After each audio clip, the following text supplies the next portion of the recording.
에베소서 2장 1절부터 10절까지 있는 말씀입니다.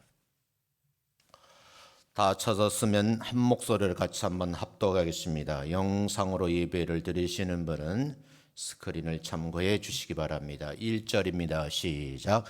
그는 허물과 죄로 죽었던 너희를 살리셨도다. 그때 너희는 그 가운데서 행하여 이 세상 풍조를 따르고 공중의 권세 잡은 자를 따랐으니 곧 지금 불순종의 아들들 가운데서 역사하는 영이라. 전에는 우리도 다 그 가운데서 우리 육체의 욕심을 따라 지내며 육체와 마음이 원하는 것을 하여 다른 이들과 같이 본질상 진노의 자녀였더니 긍휼이 풍성하신 하나님이 우리를 사랑하신 그 큰 사랑을 인하여 허물로 죽은 우리를 그리스도와 함께 살리셨고 또 함께 일으키사 그리스도 예수 안에서 함께 하늘에 앉히시니 이는 그리스도 예수 안에서 우리에게 자비하심으로 그 은혜의 지극히 풍성함으로는 여러 세대에 나타내려 하심이라. 너희는 그 은혜에 의하여 믿음으로 말미암아 구원을 받았으니 이것은 너희에게서 난 것이 아니요 하나님의 선물이라. 행위에서 난 것이 아니니 이는 누구든지 자랑하지 못하게 함이라. 우리는 그가 만드신 바라 그리스도 예수 안에서 선한 일을 위하여 지으심을 받은 자니 이 일은 하나님이 전에 예비하사 우리로 그 가운데서 행하게 하려 하심이니라. 아멘. 옆 사람하고 같이 한번 인사하겠습니다. 만나 뵙게 돼서 반갑습니다. 인사합니다. 다시요. 건강의 복을 받아 누리시기 바랍니다. 라고 인사합니다. 뭐니 해도 건강이 최고인 것 같아요. 지난주에는 제가 학회가 있어서 또 관련된 학회 이사이기도 하고 또 여러 가지 맡은 일이 있어서 이틀 동안 분주하게 보냈어요. 참 오래된 학회이고 전통적인 학회인데 그 학회를 초창기 이끌었던 교수님이 세상과 이별하신 거예요. 80이 넘으셨는데 아침에 운동 나가셨다가 못 일어나시고 하늘나라에 가셨어요. 참 마음이 서운한 생각이 들더라고요. 신학계에서는 이름만 밝히는 알리시는 정장복 교수님이세요. 그런데 임원 중에 목사님 한 분을 꼭 뵙고 싶었어요. 그 교수님은 작년에 인천의 모 곳에서 테니스 운동을 하다가 갑자기 심장이 멈추어서 상당 기간 동안 인천 길병원에 계셨어요. 참 안타까운 마음으로 그 친구를 위해서 기도를 했어요. 근데 회복이 되신 거예요. 앞에서 같이 식사를 하면서 물어봤어요. 그 긴 시간 동안 중환자실에 누워 있었는데 느낌이 어때? 근데 체험 얘기를 하시더라고요. 자기가 숨이 멎고 자기 몸에서 빠져나와서 어디론가로 가는 얘기를 저한테 참 재미있게 하시면서 다시 나를 살리신 것이 어떤 의미가 있는가. 그래서 대학에 복직을 하면서 지금도 곰곰이 생각을 합니다. 그런 이야기를 나누었어요. 오늘 본문 말씀을 보면서 저도 함께 생각한 거예요. 우리가 하나님의 은혜에 대해서 많이 얘기를 하는데 나름대로 일주일 동안 생각하시면서 나는 하나님의 은혜를 어떤 말로 정리할 수 있을까? 한마디로 말할 수 있을까? 중언부언하는 것은 아닐까? 하면서 본문을 보면서 정리해 내려가기를 시작했어요. 근데 좀 세번역 성경으로 다시 한번 읽어 드리려고 해요. 이렇게 세번역 성경은 번역을 했어요. 여러분도 전에는 범죄와 죄로 죽었던 사람들이었습니다. 그때는 과거죠. 여러분은 범죄 가운데에서 살아가면서 이 세상의 풍조를 따라 살아가고 있었고, 공중 권세를 잡은 통치자, 지금의 불순종의 자식들 가운데 역사하는 영을 따라 살아왔던 사람들입니다. 우리도 전에는 그들 가운데에서 모든 육신의 정욕대로 살고 육신과 마음에 바라는 대로 행하며 다른 사람들과 마찬가지로 날 때로부터 진노의 자식이었습니다. 지금 여러분이 가지고 있는 성경 4절에는 but이라는 전치사가 없어요. 그런데 영어 성경 본성에는 전치사 접속사가 있어요. 그러나 그랬어요. 하나님은 자비가 넘치시는 분이신데 우리를 사랑하신 그 큰 사랑으로 죽었던 우리를 그리스도와 함께 살려주셨습니다. 여러분은 은혜로 구원받은 것입니다. 하나님께서 그리스도 예수 안에서 우리를 그분과 함께 살리시고 하늘에 함께 앉게 하셨습니다. 이 내용까지 여러분에게 소개를 좀 하려고 합니다. 먼저 여러분들과 함께 나누고 싶은 내용은 우리가 많은 하는 말들이에요. 신앙생활 한다 그러는데 신앙생활 한다는 말이 무슨 말일까? 나를 구속해 주신 주님에 대한 이해를 갖추는 행위를 신앙생활이라고 생각하는 분들도 있더라고요. 어쩌면 우리가 그 은혜에 대해서 감격스러움의 표현으로 얼마나 크고 고마운 일인지 그 은혜를 되새기면서 주님을 경배하고 찬송을 부르고 예배로 영광을 드리는 삶의 행위를 우리는 신앙생활이다 이렇게 정리를 해요. 근데 제가 목회를 하면서 주변 사람들을 보면서 느낀 것이 있는데 이 사실을 기억을 하지 못한다는 거예요. 일부는 신앙생활을 오해하시는 분도 있다는 거예요. 그 결과 신앙생활의 바른 자세를 취하지 못하는 사람들이 있다는 측면에서 여러 목회자들이 안타깝다라는 말들을 서로 나눕니다. 그런 의미에서 저에게 있어서 나를 향하신 하나님의 은혜가 무엇일까? 그래서 제목을 정했어요. 은혜가 무엇인가? 알고 계시냐? 그 말이에요.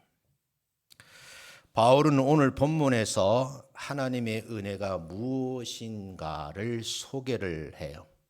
그 첫 번째가 우리를 살리신 것이 은혜라 이렇게 소개를 합니다. 과거엔 어떻게 해요?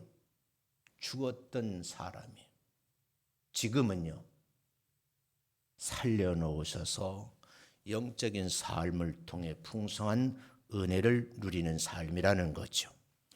근데 본문 1절을 가만히 살펴보면 중요한 말씀이 기록되어 있는데 죽었던 너희를 살리셨도다 이렇게 되어 있어요. 죽었던 너희를 살리셨도다. 어떤 분이 해석하기를 허물과 죄로 죽을 수밖에 없었던 우리 이렇게 해석을 하더라고요. 여러분 그 말이 아니에요. 분명히 말하기를 허물과 죄로 죽었던 여러분과 저를 살리셨다라고 말하고 있어요. 여기서 주목하셔야 돼요. 왜냐하면 이것이 근본적인 문제이기 때문이라는 거예요. 오늘날 대부분의 많은 사람들은 이미 허물과 죽은 사람이었음에도 불구하고 자기가 영적으로 죽은 상태였다는 것을 진단을 못한다는 거예요. 그 자체를 인지를 못하는 거예요. 그래서 대부분 이런 사람들은 영적 세계에 대해서 무지한 사람이에요.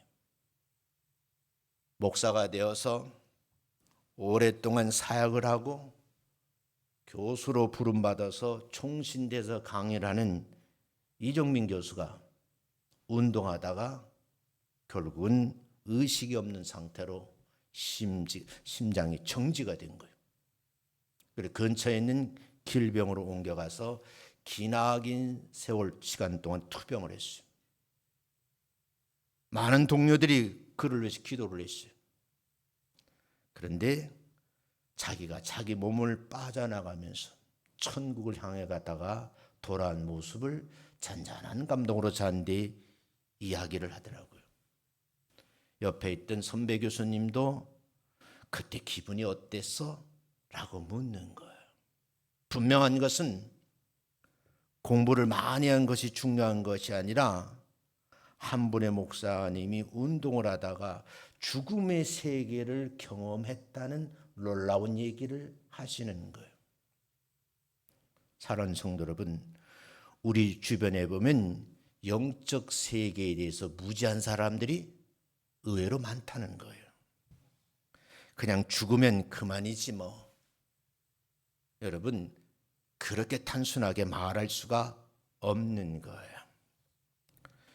여기서 죽었다는 말은 육체의 죽음이 아닌 영적인 죽음을 말해요. 생명의 수여자가 누구신가 하는 것부터 여러분이 분명 의식 속에 알고 가셔야 돼요.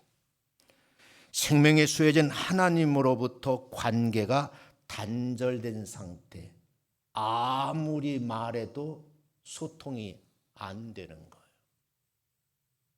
마귀에게 지배를 받고 있는 사람인데 지금 내가 마귀에게 조종당하고 있다는 사실을 모르고 있다는 거예요. 놀라운 사실은 그대로 방치하게 두면 영원한 지옥으로 던짐을 받을 수밖에 없는 그런 상태의 자기 자신이라는 것을 진단을 못하더라는 거예요. 여러분, 잠깐의 체험이지만 자기는 중환자실에 있으면서 의사는 고도의 기술을 가지고 상당한 시간을 통해서 깨우는 작업을 하는 걸 봤대요. 왜냐하면 갑자기 깨우면 몸이 정상으로 안 되니까 의사의 고도의 지식과 기술을 가지고 차근차근 깨우는 거예요. 그리고 상당한 시간 후에 의식이 돌아갔어요. 그리고 그 다음엔 자기 아내와 그 병상에 있었던 얘기를 녹화된 것처럼 얘기를 하는 거예요. 제가 이 말씀을 드리는 것은 아직까지도 육적인 세계만 머물고 있는 사람들이 교회는 나와요. 성경 찬송을 들고 다녀요. 영적 세계에서 무지하면 안 된다 하는 말씀을 드리고 싶은 거예요. 놀라우신 하나님의 은혜가 무엇인가? 오늘 성경 말씀에서는 구원받기 이전의 상태와 구원받은 이후의 모습에 대해서 말씀을 하고 있어요. 6절까지거든요. 같이 한번 읽어보겠어요. 1절 있습니다. 시작. 그는 허물과 죄로 죽었던 너희를 살리셨다. 여기서 그는 누구예요? 주어가 그는이잖아요. 그가 누구냐는 거예요. 그냥 성경 공부하시면 안 돼요. 독해를 하셔야 돼요.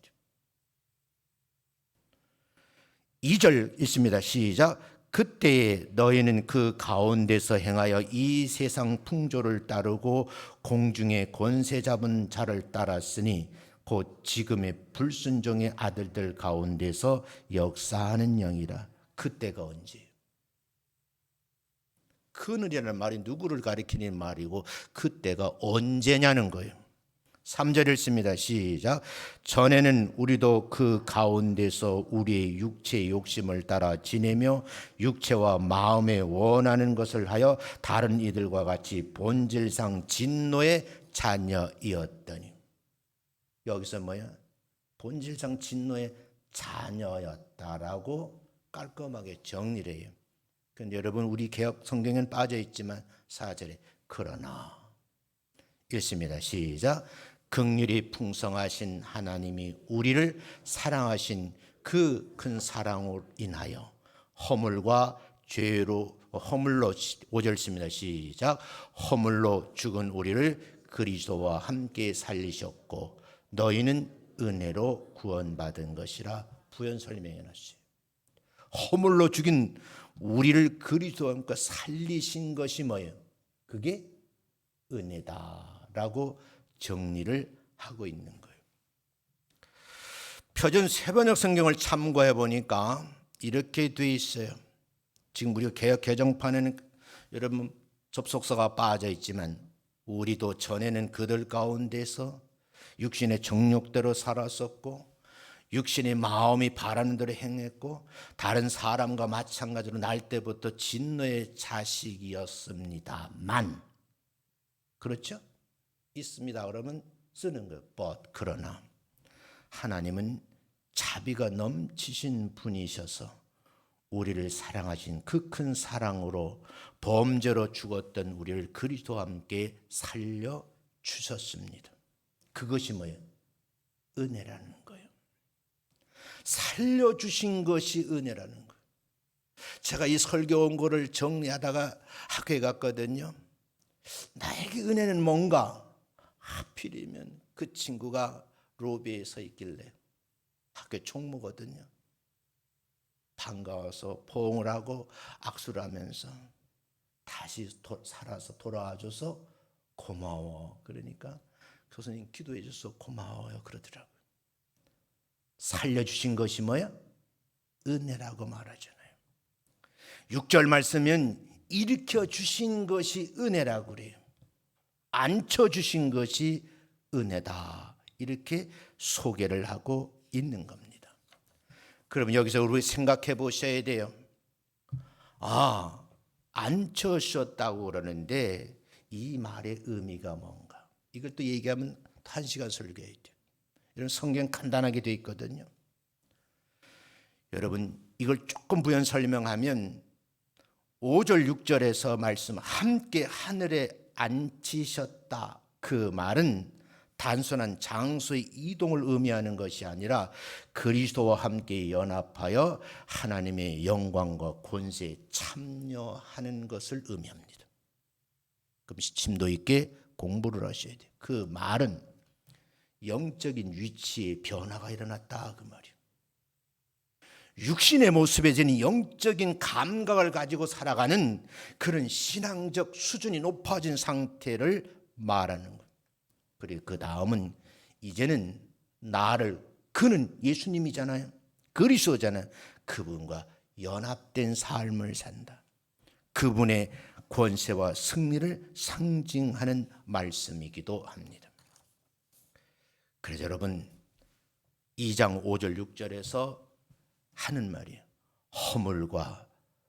허물로 죽은 우리를 그리스도와 함께 살리셨고 함께 일으키셨고 함께 하늘에 앉히셨다.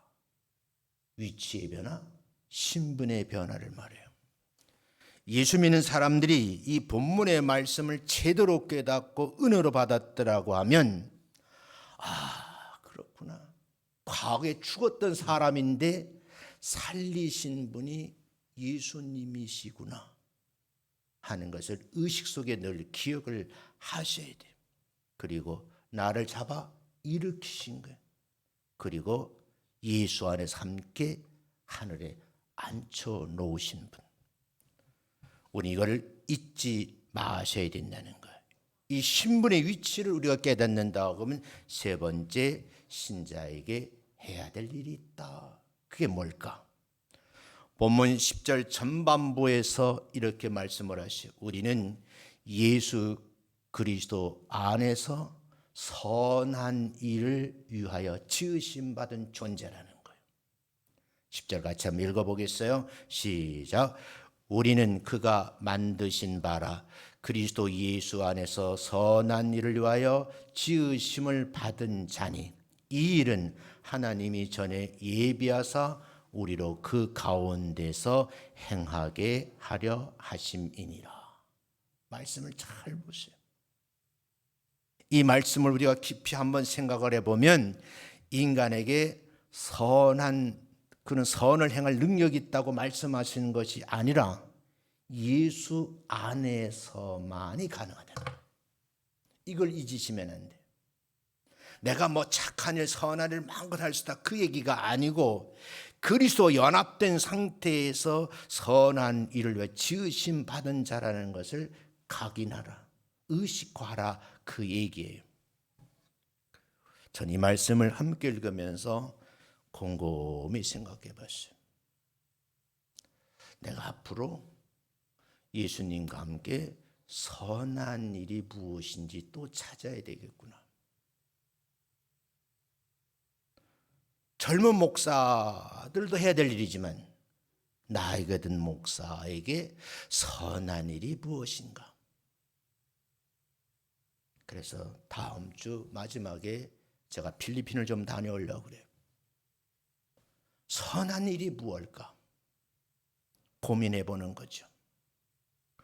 우리가 신앙생활을 바르게 하려면 내게 있는 의지와 능력으로 하는 것이 아니라 주님께서 마지막까지 내게 부어주시는 은혜와 그 능력으로 인하여 내가 선한 일을 해야지. 그런 마음 다짐이 있으시기를 주의 이름으로 축원합니다. 놀라운 일이에요. 놀라운 일이라고요. 내게 주신 은혜가 얼마나 큰 것인지 상상할 수가 없는 거예요. 여러분, 이 말씀을 함께 보면서 나는 많은 고민을 해봤어요. 자, 그럼 어떤 것이 은혜라는 말인가? 그래서 여러분, 이거 좀 검증을 해보고 싶은 거예요. 그래서 용어라는 것부터 정리를 해야 되겠더라고요. 이게 사전에 찾아 명사예요. 그 뜻을 보니까 내가 받은 것이 너무 많은 거예요. 베풀어 주신 자가 있잖아요. 너무 고마운 거예요. 베풀어 주신 그분에게 받은 혜택이 있잖아요. 그 혜택을 선한 일로 갚으라. 그런 말로 해석이 되더라고요. 스승의 은혜가 대표적인 예예요. 많은 사람들을 가르쳤잖아요. 그분들이 졸업식에 찾아와서 선생님 그동안 가르쳐줘서 고맙습니다 하고 꽃다발을 안겨주는 거예요. 어떤 한 분이 꽃다발을 가져와 가지고 우리 김윤재 교수님이 안 계신다고 그러시는 거예요. 그럼 부탁을 해요. 이 꽃다발을 전해달라고. 내가 고마워서 받으면서 전달해 드릴게요. 적어도 스승의 은혜를 기억하고 그 은혜에 보답하려는 그 마음이 참 예쁜 마음이 아닌가. 그런 마음으로 우리가 신앙생활을 해야 되지 않을까 그런 생각을 해요. 두 번째 해석이 있더라고요. 거기에서는 큰 의미에서는 신에 대한 은총. 사전이니까 하나님, 부처님 막 이러더라고요. 우리말로 해석하면 하나님의 은총이 은혜다. 이렇게 소개가 되어 있습니다. 다시 원고를 정리하면 보세요. 그러면 하나님의 은총이라는 말이 어떤 의미가 있을까? 하나님의 은총은 단순한 단어가 아닌 다채로운 의미를 담고 있는 신학적 개념입니다.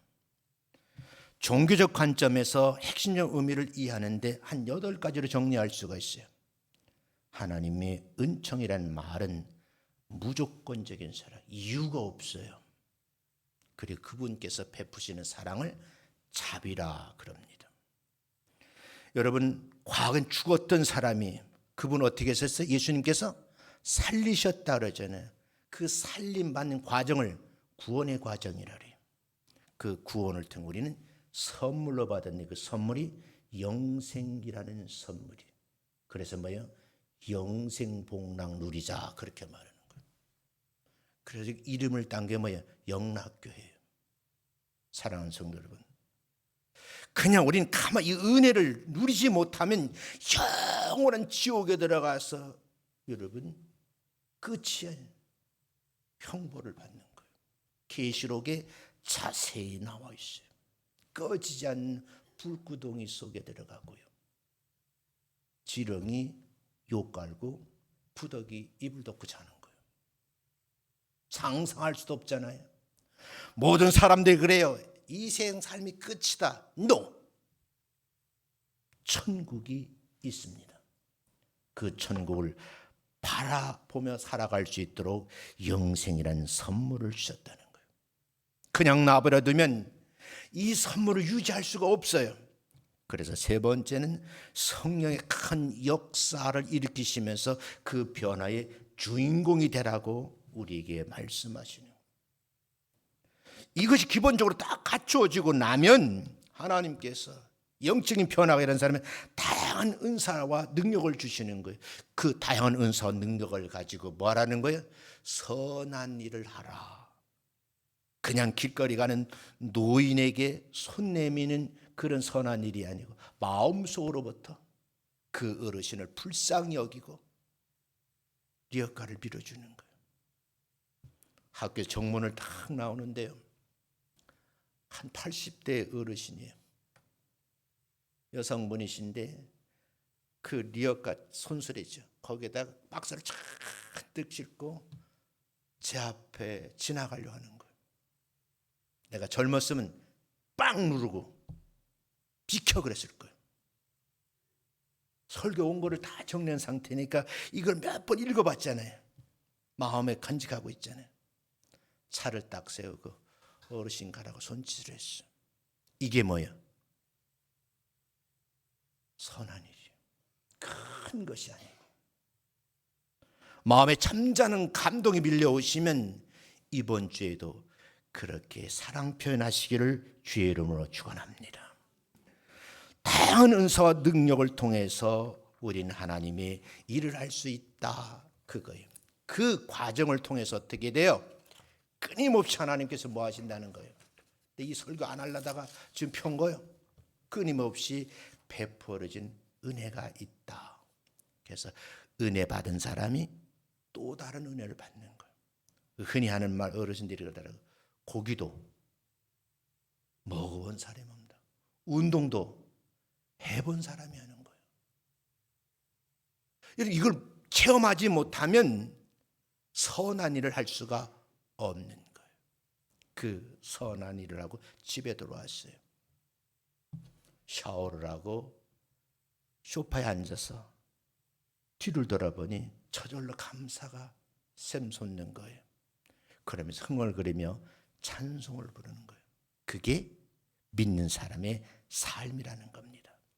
그 삶을 통해서 모든 영역에 영향력을 행사하는 거예요. 이 7가지가 신학적 논쟁의 주제입니다. 하나님의 은총, 역사적으로 신학적 논쟁이 되었고 지금도 학자들 간의 논쟁이 지속되고 있어요. 저는 오늘 설교를 길게 하고 싶은 것이 아니에요. 성경 한번 읽겠습니다. 여러분 이 말씀을 읽으셔야 돼요. 빌립보서 4장 13절 같이 한번 읽어보겠습니다. 시작. 내게 능력 주시는 자 안에서 내가 모든 것을 할 수 있느니라. 내가 모든 것을 할 수 있다. 그 앞에 전제된 것이 있어요. 내게 능력을 주시는 분이 있다는 거예요. 그분이 누구예요? 예수님, 성령님. 성령님의 능력을 의지하고 예수님의 권능을 믿는 자들이 선한 일을 할 수 있는 능력이 주어진다. 그 말로 이해하시면 되겠어요. 이렇게 결론을 짓습니다. 우리에게 과거를 통해서 예수님은 허물과 죄로 죽었던 우리를 어떻게 하셨어요? 살려내셨어요. 그리고 영원한 천국으로 함께 붙잡아 일으키셔서 천국으로 그 자리에 앉게 하신 분. 우리는 그 소망을 품고 끝까지 인내하시는 여러분 되시기를 주의 이름으로 축원합니다.